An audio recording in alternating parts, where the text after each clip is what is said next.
If you haven't heard it yet, you're probably going to hear it at some point this offseason. Third base is pretty shallow for fantasy baseball this year. Is that the truth? Kinda. But there are still some great options at the position. Here are the top 10 must-have third basemen. Number 1, old familiar, it's still J-Ram. Jose Ramirez. He did take a little step back in the power department, but he's done nothing to show that he shouldn't still be the top guy off the board. And even though there are enough other really good players at other positions that say he's not a shoo-in as a first-round pick in all fantasy drafts, he's pretty close. 24 home runs and 80 RBIs. It's a big step back from just the last 2 years, and you wonder if his power is trending down. But here's the thing that Ramirez does that pretty much none of the other third basemen we're going to talk about, with one exception, really does, and that's steal you a lot of bases. 28 steals for him.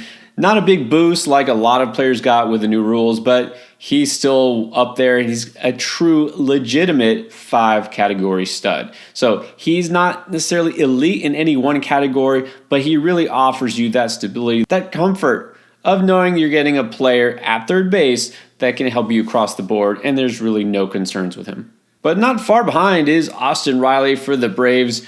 His power is among the best at this position, and he did see a jump up in runs scored, being on the best offense in baseball. 117 runs scored, so that's kind of a hidden stat, because when you think Riley, you think power. When you think of this position, and generally speaking, to be honest, runs scored, it's harder to project than things like homers and steals, but it's also just as valuable as those other categories. And so when you have a player on an offense like this, it's sort of a bonus that you know he's going to be among the leaders at that position. That's something you can't promise from some of these other players who are playing on teams like the Reds or the Twins. At number 3, kind of another old reliable hitter, though he's only 27 years old, it's Rafael Devers.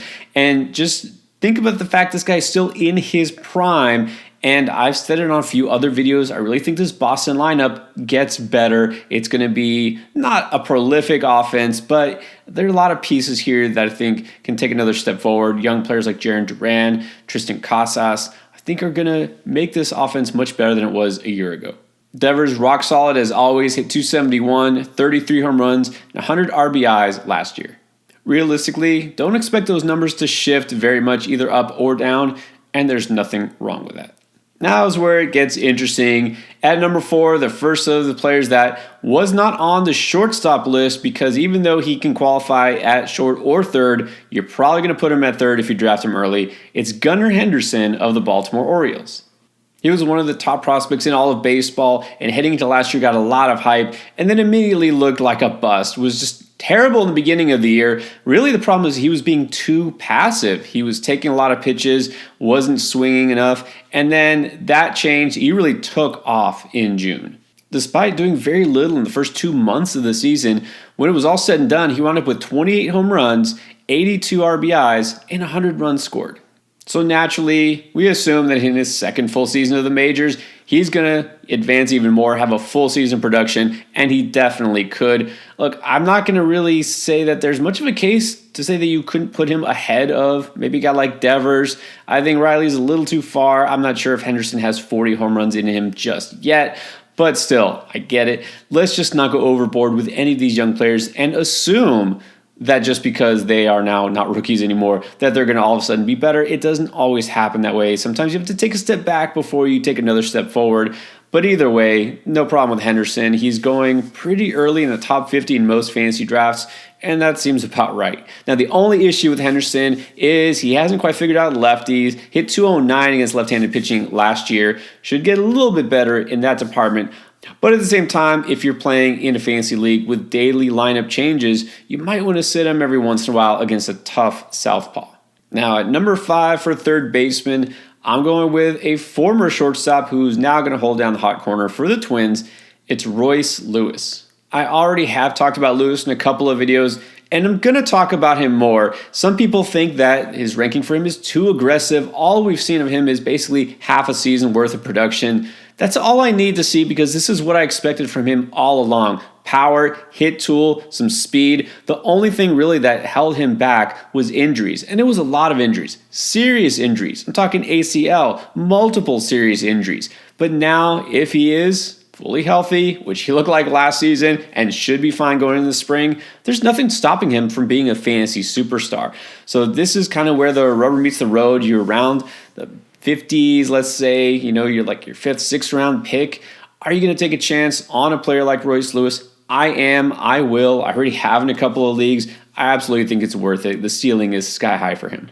All right, hypocrite alert. I'm going to use that same logic and say why I think Elly De La Cruz is not going to be someone I'm going to target in most drafts. I have him as number 6 among third basemen. You're also probably wondering, well, why wasn't he on the shortstop list? Because I put him here instead. Again, he qualifies at both positions. I'm treating him like a third baseman. So why not Elly De La Cruz? Isn't his ceiling arguably higher than Royce Lewis? He's faster. He's going to get on base quite a bit. Look, maybe the average, okay, fine. The batting average won't be as high as Lewis or probably any of these other players, but the power, the speed, just the excitement is there with De La Cruz. Well, he's being drafted right now, number 3 among qualified third basemen. I'm putting him down here because there is real risk with De La Cruz. First of all, we'll just say this. It looks like he's probably hitting toward the bottom of the batting order. Way early to say right now, but probably pegged for 6th or 7th, something like that. In the long run, that does affect his counting stats. Don't see him scoring 100 runs, driving in 100 runs like some of these other players. And the batting average might not just be disappointing, it might be a drag because as you see some of his expected stats from StatCast, there's a lot of blue on there, just wasn't hitting, enough as far as making quality contact. Sure, he can definitely get better, but he's not known for his batting average. He's not known for his hit tool. He's really known for his speed and his athleticism, and a lot of times that translates better in real life than it is in fantasy. Now, I am not avoiding De La Cruz. I still have him as one of my top third basemen, and I would absolutely love to have him on my team if it falls to the right spot. But I think he's being drafted a little too aggressively, and so while I love the ceiling, I'm also a little worried about the floor. Now at number 7, another young player who I'm going to be higher on than pretty much everyone else. According to ADP, Josh Jung of the Texas Rangers is the number 12th guy at the hot corner. I got him number 7. It's the exact same thing as with Lewis for me. The only thing that's held him back from breaking out sooner is injuries. Right? He had some serious injuries in the minors, kept him from joining the big club until a little bit later as far as top prospects go. He's 25 now. And he did have a little disruption toward the end of last season, but he was having a really strong campaign. He was an all-star, and he's in a loaded lineup. Wound up hitting 266. I think he can do even better than that. And he's got good power with 23 home runs and 70 RBIs. Again, this is just in his first full campaign. I think Jung is being undervalued if I'm waiting at this position, and I don't want to wait too long, but I have no problem with him as my starter.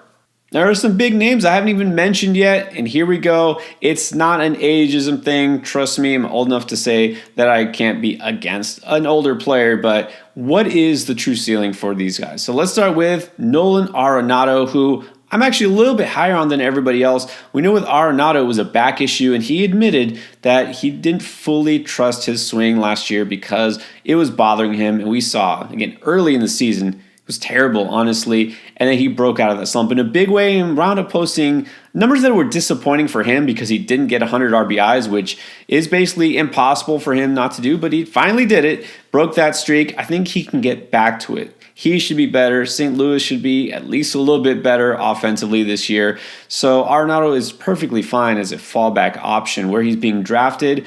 And, we're not going to see as high a ceiling as some of these other players, but it's really not that big a difference. And then at number 9, it's Manny time, Manny Machado.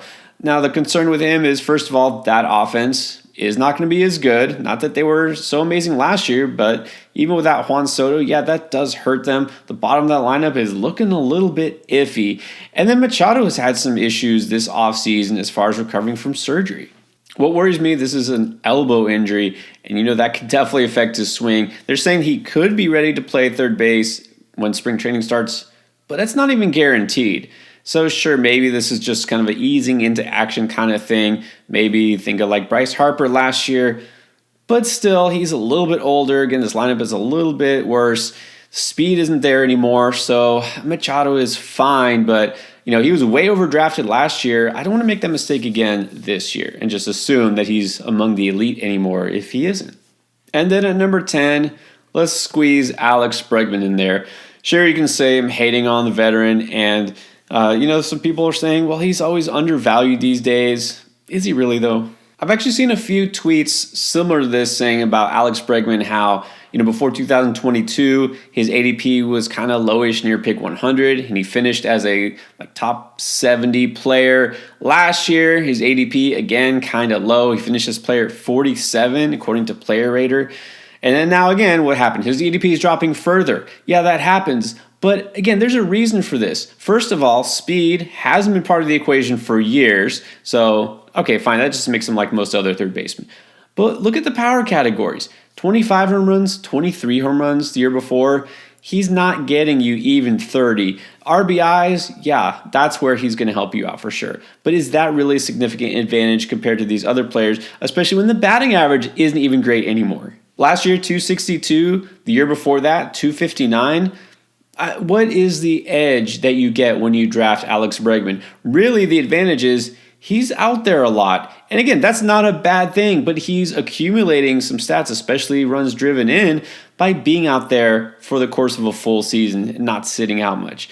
Okay, that's helpful, but wouldn't you rather have a little bit more upside? Look, if I'm really waiting on the position and I can get him around pick 100, sure, I'll take Alex Bregman, and I'm definitely putting him over the other players I haven't even mentioned yet. But at the same time, when people start beating the drum about how players undervalued, underrated, being underdrafted, whatever, there comes a certain point where you have to say, maybe this is about right, because what we expect him to do going forward, it's finally going to catch up with him. And by that, I mean age, I mean regression in certain statistical categories. Like Bregman is fine. He gets into my top 10, but just barely.